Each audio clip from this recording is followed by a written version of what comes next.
A commentary on comments. How to interpret criticism without destroying yourself, and what haters say about you. This is a reflective essay, not an academic or informative source.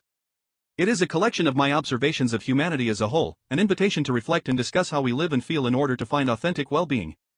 Why do we comment? To be perfectly honest, I am not entirely sure, and anyone who claims they are is likely lying.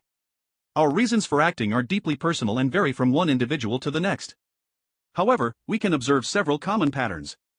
As a creator, there are two primary reasons to seek comments: validation and transformation. Regardless of whether a creation is complete, we usually ask for feedback to ensure our work is accepted by its intended audience or to determine if modifications are necessary to achieve our goals. As members of an audience, comments are opportunities to interact with both the creator and the creation itself.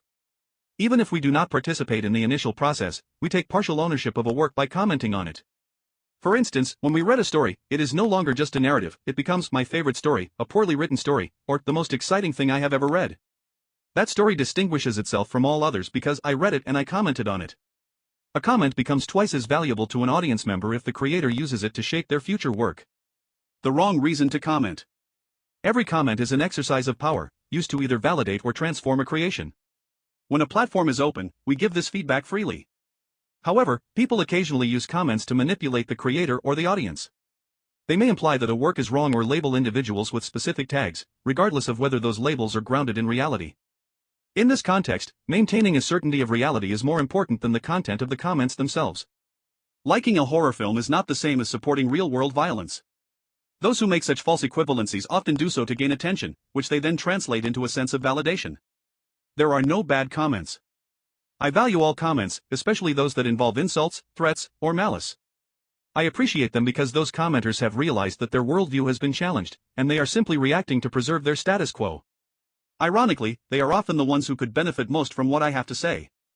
There are no bad comments, every word contributes something if you know how to read it carefully. This is boring tells me that a person expected a different form of entertainment. This is horrible suggests they have standards I did not meet or they simply dislike my style. This is wrong is an invitation to learn how something should be done, provided the commenter truly understands the subject. I observe without judgment. Everything is valuable. Nothing disturbs me. Every word is a window to the world, and I enjoy the view. Ultimately, every comment we receive or provide is a mirror reflecting our internal relationship with reality. We can choose to use our voice to build walls of separation and judgment, or we can use it to dismantle the illusions that keep us disconnected. By observing every interaction without the weight of bias or the sting of hate, we reclaim our role as the conscious architects of our own well-being. We no longer need to be victims of another's projection or prisoners of our own need for validation.